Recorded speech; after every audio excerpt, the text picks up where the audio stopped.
Radyo Pilipinas, Radyo Publiko.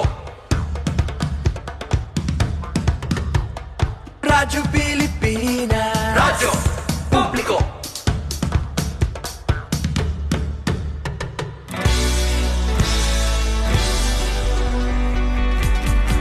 Mahalagang mga balita, napapanahong impormasyon.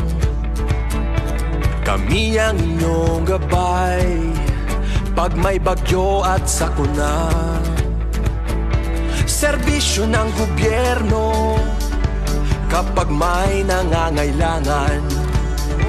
Mga proyekto ng Pangulo, damang-dama ang pagmamahal niya. Tulay ng mga hinaing, ang problema ng bayan ating lulutasin. Tulay sa himpapawid, tulay ng pagbabago. Radyo Pilipinas, Radyo Publiko. Ng bagong Pilipinas, Radyo Publiko. Radyo Pilipinas, Radyo Publiko. Ng bagong Pilipino. Mga proyekto ng Pangulo, damang-dama ang pagmamahal niya. Radyo Pilipinas, Radyo Publiko. Ang boses ng Pangulo.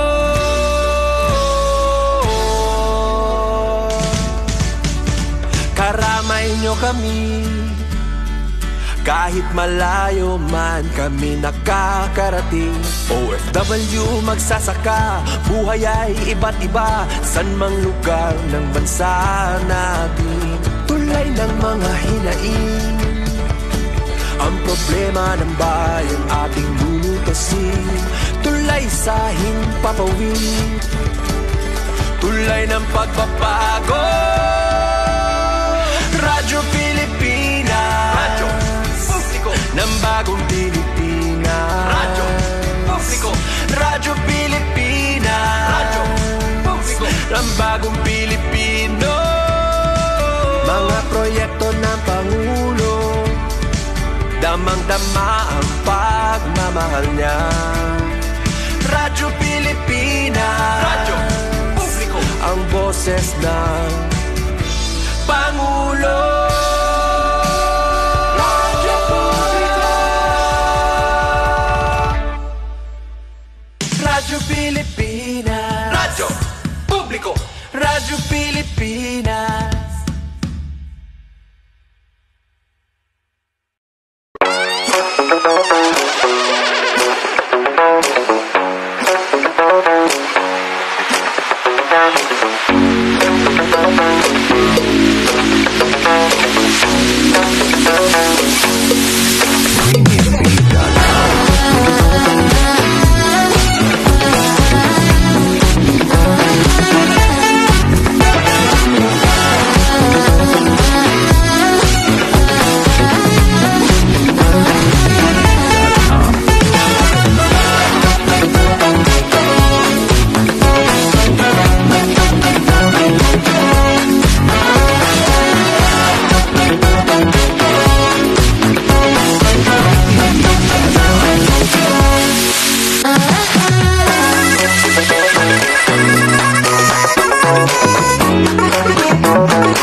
Yes, mga galamay, yung adlaw ka natuntanan. Welcome to sa itong panaguban sa itong tulumanong tambayan sa Radyo Pilipinas. Kauban ninyo, Armando Finiquito, mga gala. Yes, mga gala, kamusta? Kamusta inyo? Very long vacation, mga gala.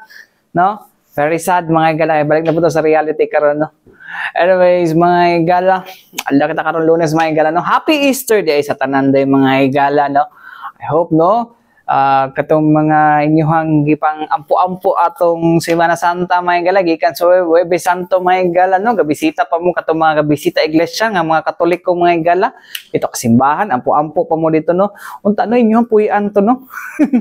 No? Inyuhang puy-an to karon, mga gala, kay kuan puy-an ninyo siya mga gala, no? Nga unta magpabilin sa inyo ang kasing may gala kung para ka kinsa ug nganong nagpakamatay si Kristo sa krus mga higala no, ug nabanhaw kagahapon. Chari. Well, anyways mga higala, kung na siya mga higala, commemoration lang na siya na. So dili gid adlaw pod, dili kada tuig nga mamatay ang Ginoo. Dili pod kada tuig ginapanganak ang Ginoo, ginakuan ang Ginoo, nabanhaw. Di pod kada tuig pod nga ginapanganak.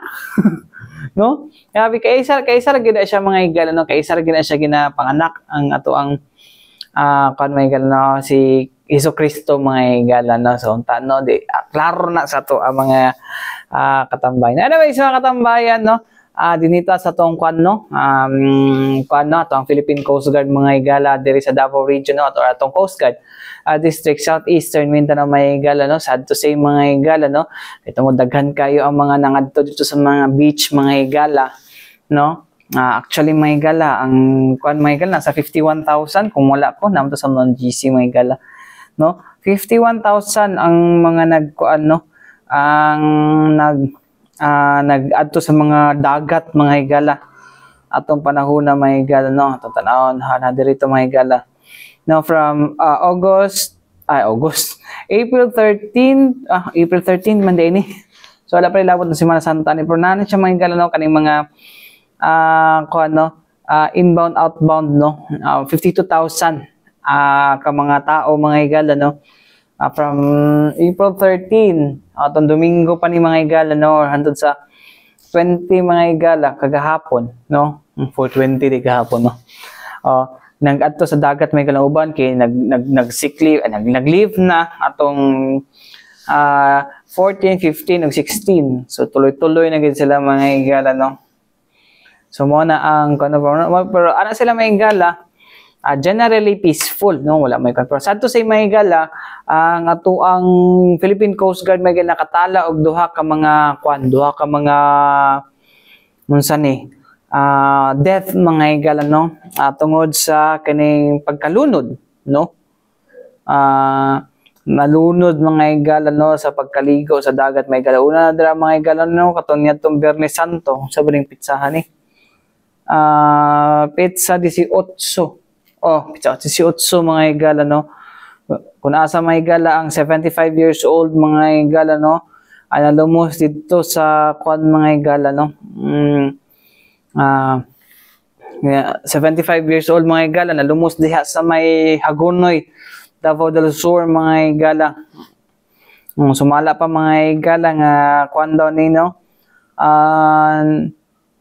morgi atake sa high blood mga higala, diha naligo og dagat mga higala. Tapos napagide ni kwan may kay inom pagide ni gamay minanay maintenance mo na ni karon. Tapos naligog dagat, naagri ka na lagi nakainom lagi ta. Di ba kapila naman nagibalik-balik diri sa tuang mga higala no, di ba gibalik-balik ko gay na diri ka ni mga higala no. Di mo minaw sa mua. No? Pag hubog na gani inyong kapamilya gani o inyong anak gani o inyong mga bata di ayo gid uban ni gini na di ba practice body system kapila nang gibalik-balik nato din hing ginastorya ni Lieutenant Junior Grade Winston Gonzales mga higala no. So mo na ang kwan mga higala no, mo na ni karon inuman di ay, di ba? As napagidi ay kwan, napagidi ay hypertension nagakon. Sus. Mo na no, base sa investigasyon ni sa Coast Guard kwan mga higala Davao del Sur. Coast Guard Substation Hagonoy mga higala. Mo ni ang kwan no, nato ang mo ni ang balita mga higala tong Biyernes Santo ni mga higala. Mo lagi na ko ingon lagi. Ay lagi mo kanang bakwan-kwan lagi kay mapil jud mo sa kwan gyud, mapil gyud mo perminti sa kwan gyud sa Katoliko mga higala no. Ilahang naratibo nga ayo lagi mo pangaligo og Biyernes Santo no. Di mo kumutuan na mga higala nga makakan, pero tungod ani nga mga kuan mahapil gyud mo sila naratibo gyud gigabaan mo. Wala na karon mga higala ay kay magpagpakuan-kuan ana mga higala kay no. Mo gina inyohang kuan. Pero na ganiyo bisag sa kaning kuan ganiyo Domingo sa pagabanhaw gani mga higala na ay usa ka kuan mga higala pila ba edad ani mga higala? Wala edad nga gibutang. No, basta taga kuan na ni siya mga higala.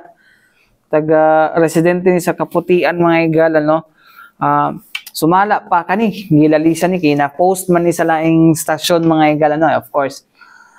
Call man ni magkagabi man ni gihatag mga higala kagahapon ni sa buntag mga buntag ba ni? Nagtabo hapon di ay no 13:55 13:55 din kuan so 13:15 na report ni mga higala na report dito mga higala sa kuan no, so mo ni ang kuan mga higala na nakainom doon ni para nakapamilya wa doon ni nainom daw mga higala pero base sa mga impormasyon nga to ang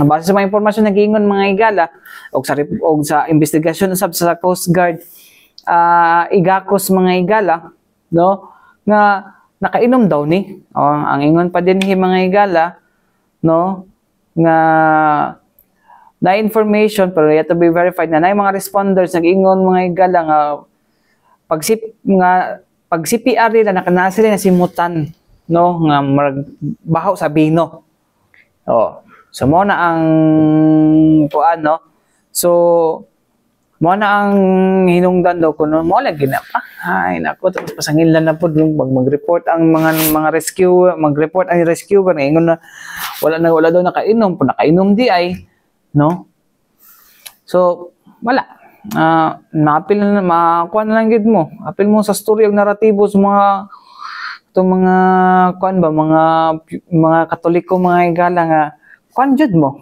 no nagabaan mo pero kani kay Domingo sa paggabanhaw man pugod ni no mga Domingo sa paggabanhaw man guni pero may dautan nga maligog dagat sa tinuod lang bisan Biyernes Santo bisan adada karapatan man na ninyo pero kada lagi kung maligo mo ayaw mo ala nakainom no, anyways may pa ni si Ate Lea kani siya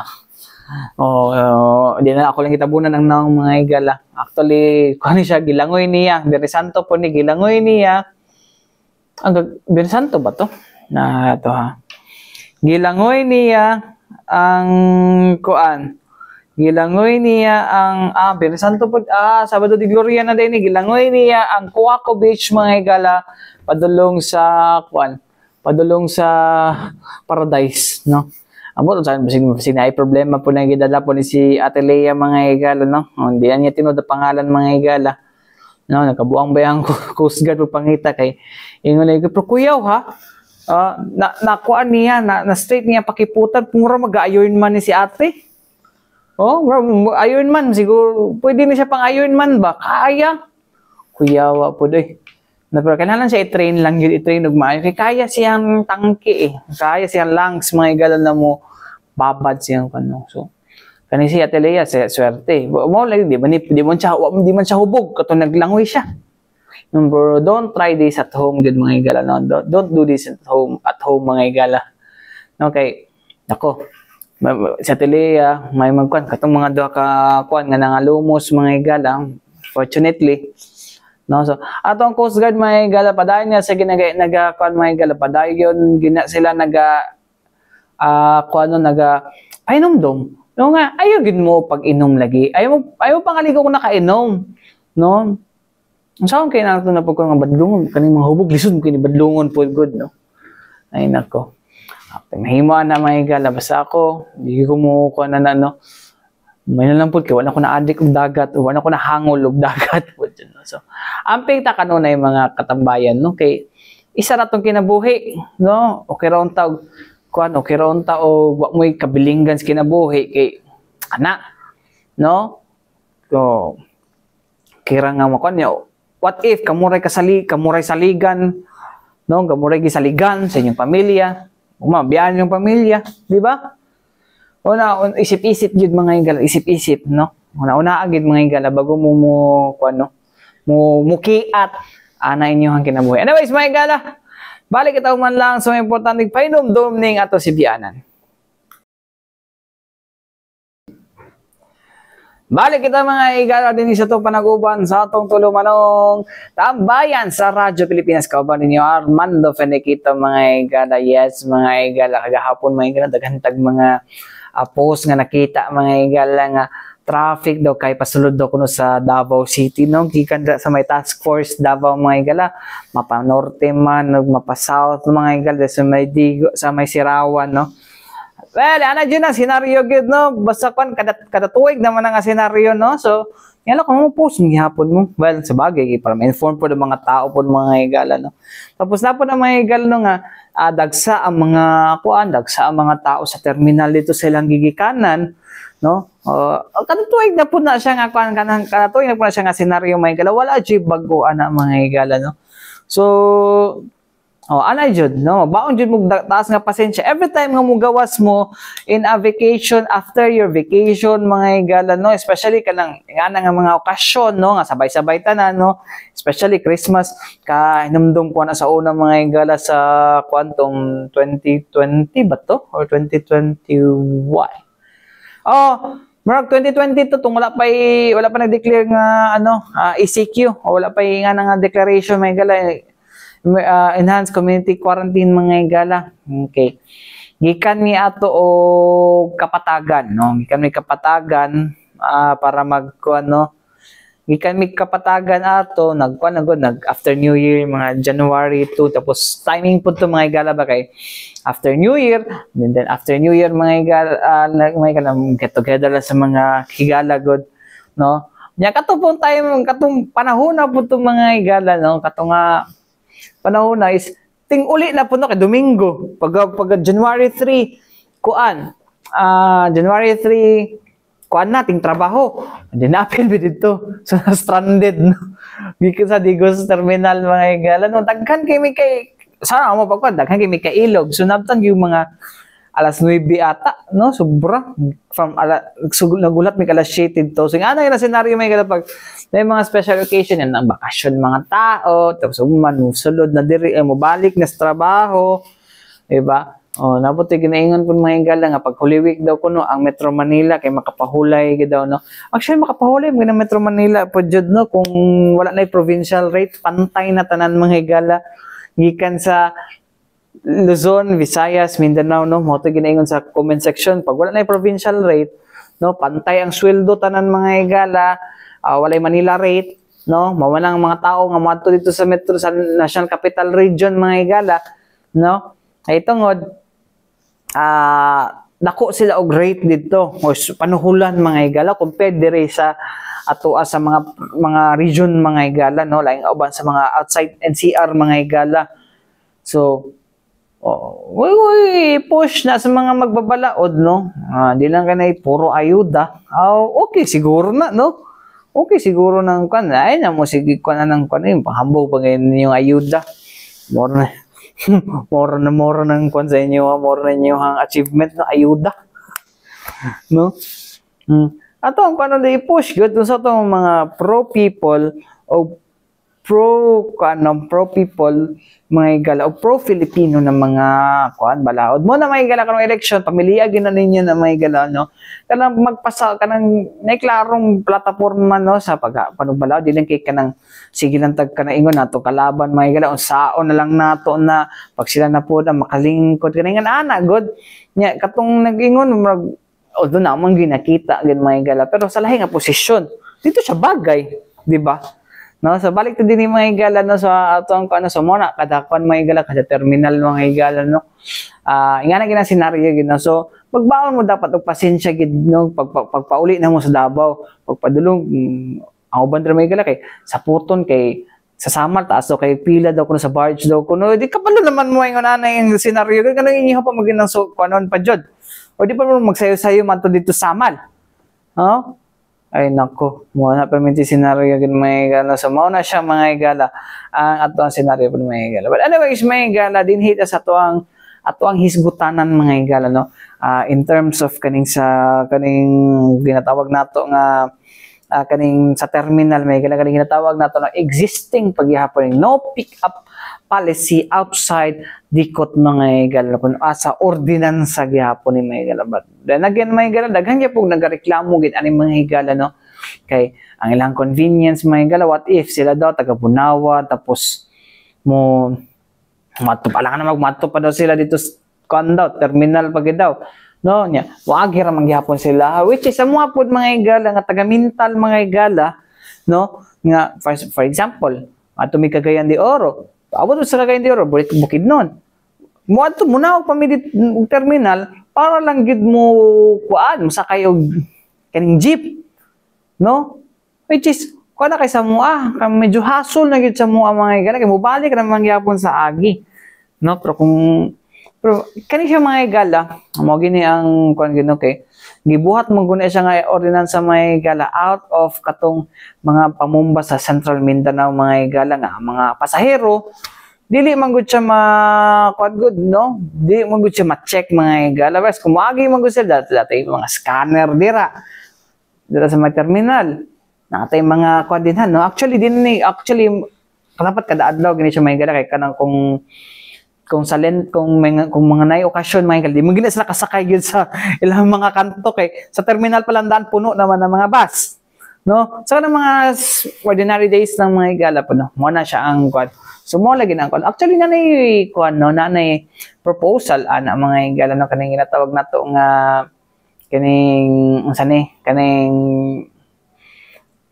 si tawagan na gani kanang kuan satellite terminals. Dugay na kay na nga ginakuan mga igala no sa Kalinan, Bunawan o kuan Kalinan, Bunawan o kining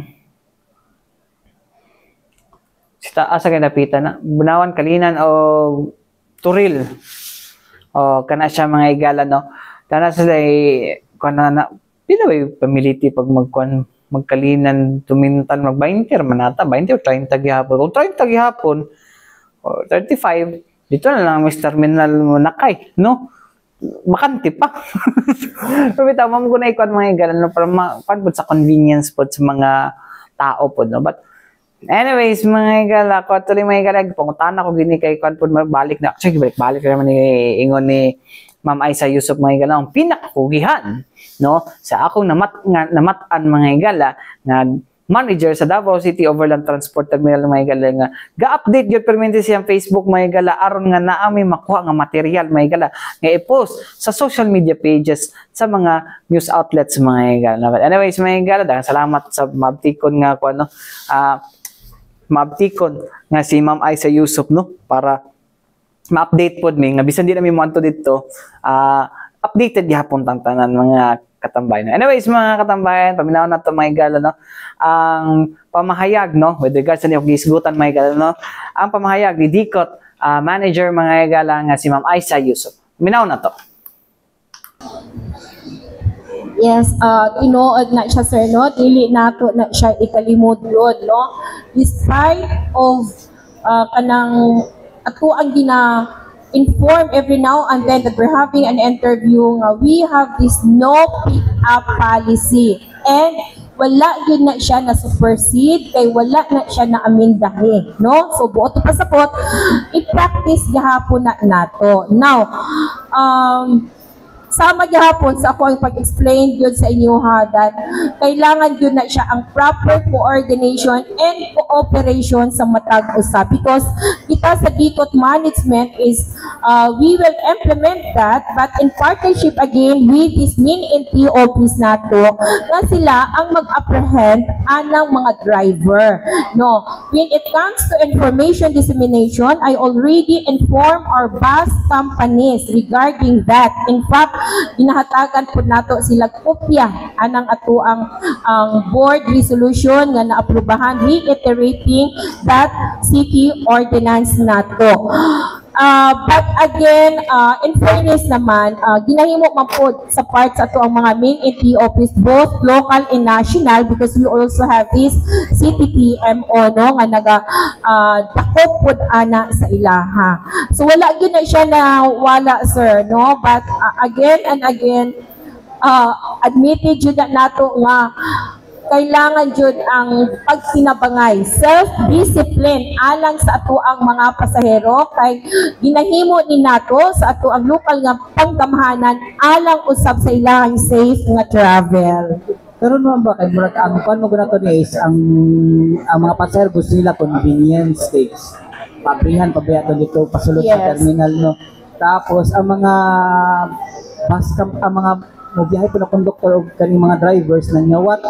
Yes. Nanyawat Because of their sila. commission aside from their monthly as well. Nanyawat sila pero ang ni boys, ang pasahero magsalig lang na siya kay dili man sila ma-penalize ang company. Pero unsa ba ang continue ninyo nga ginapasabot sa ilaha kay murag padayon man gud gihapon siya na kuan gud no, murag ginabuhat. Yes, thank you again. Yan ang anak. It's because I remember one time that we're having a press conference, no, nga gipangutana po ta, ma'am, naanay fines and penalties for the driver. Kasi syempre, ma-issuehan siya TOP or citation ticket. Naapod sa LTFRB, DOTR, memorandum nga terminal to terminal, sir, and point to point, and naapod fines and penalties that first offense, 5,000, then at the same time, masuspindi. First offense is fines lang. Second offense is 10,000 plus suspension sa bus, and third offense, 15,000 plus dili na ma-renew ang ilahang bus. Now, so both side na natin nag-recommend na why not i-appeal po nato ang mga tao, mga pasahero nga diha gyud nagasakay diha sa along the highway where in fact we keep on reminding them na diha lagi ta manupad sa ato ang terminal. So, honestly, ako ana siyang gina-consider po, no. In fact, ako po nag-open up so that kung maumang yun na anyway, it's the saguni ang panlungsod man po ang mag-conduct for a committee hearing for that for further study. No, kung jud na ang makapatapang yun nato, sir, no, why not? Mao po na ang ato ang stand actually na naku adjud ko ato gani no daghang kay nagakomentaryo, sir, because they said that kamo magkaya ninyo, but what about us na naadari sa Kuril nga daghang pagyud mig kargamento, it's another additional expenses sa amo ang part, no. But anyway, istudyuhan man pud na, no, dili man lang ang one side ang ginatan-aw nato. But as of now, since naa na siya nga balaod, we have to follow that because that is balaod, and una-una to nga gimugna na sa ato ang legislative para sa kaayuhan sa public, no, mass majority, the general welfare of the public ang ilalantaw nato. Last na lang ma'am, it's because kanina po speaking of convenience, di ba na proposal na magtukod og satellite terminal sa mga areas like Kalinan, Yes. Toril, and Panakan. Kumusta na ang panato, ma'am? Again, daghang salamat na po. Remind na po ko nimo. In fact, that is one of the solution na long-term solution for that, di ba? If we have this bus terminal, tulo ang location ato, the Toril, the Kalinan, and the Bunawan. So, yes, long-term na siya nga solution, but as of now, ang nag-handle Manggod-ana is the city bus, or it's under the kay Attorney Dwight Domingo, no, nga ilahang gina-estudyan, the technical working group. No? It's because it's not easy nga magpokodayon pa na ang budget. It's an additional staff, no, mga ingana. So, the last time that we talked with Attorney Dwight is na paghapon, ilahay paghapon ang gina-consider ko nila. Thank you. Thank you, ma'am. So, mao to mga igala, no, ang pahayag ni Ma'am Aiza Yusuf mga igala, ang manager sa Davao City Overland Transport Terminal mga igala. So, kaya siya mga igala, although nakasabot man siya mga igala, pumuli na security magkuna siya, no. So, and still, it's an ordinance, mga igala. Unless ma-repeal na siya, mga igala, or ma-amend, or kuan po to niya, okay lang. Pero, napam ko existing ordinance, mga igala. No? So, naputong kuan po, mga igala, mo ito, pangutana po na ako, mga igala, no? What if, only if, no? What if, mga igala, no? Nga, kahit luoy po kayo mga drivers o mga konduktor, mga igala, no? Nga sila lang permiti ma-penalize. How about i-penalize po ang atong mga drivers na ganito, atong mga pasahero, no? Okay, sila may ilham ng convenience, may gala mga driver pud may gala mangyawat man pud na, no? Edi sila mo kwan pud na, no? Pero mo lagi dako kayo sila og penalty ana. Liman ka nga kung adakpan ka tungod lang ana, mga I think nasa 5,000 3,000 ang kwan multa. No? But anyways, mga katambayan, no, kana po nung tanong ang kwan lang ano, ang ginapaabot lamang po mga higala no, sa kaning tawag nga satellite terminals mga higala eh kaning ato ang kuno implementation sa Davao kaning HPBS mga higala, kaning high priority bus system mga higala, no? Dugay na kay ni mga higala mo sunod administrasyon pa ni kuan ma-approve no, hopefully mga higala wala pa di pa matapos ang sunod na ang present administration mga higala, no? Makuha na siya mga higala, no? Mahuman na gina siya, no? Okay, mo na nang kay daghan na kayo tawag mga kuan, daghan na kayo tawag mga pasahero mga higala dinhi nang mga commuter sa permanent standard. It's because gipa lagi na kuan na paso na, no? Ang ilahang prangkisa kay tungod to give way sa kaning public transport modernization mga higala diri sa tuang nasod, no. Anyways, mga katambayan, para taigong oras sa ngalan sa Tibuok Persa sa DXRP Radyo Pilipinas, Radyo Publiko Davao, mga higala ko yung Armando Finiquito. Alang sa tambayan sa Radyo Pilipinas, hanto sulod na sa daghang salamat o maayong adlaw kanatong tanan. Happy Easter sa atong tanan o musunod na ang balitang pambansa.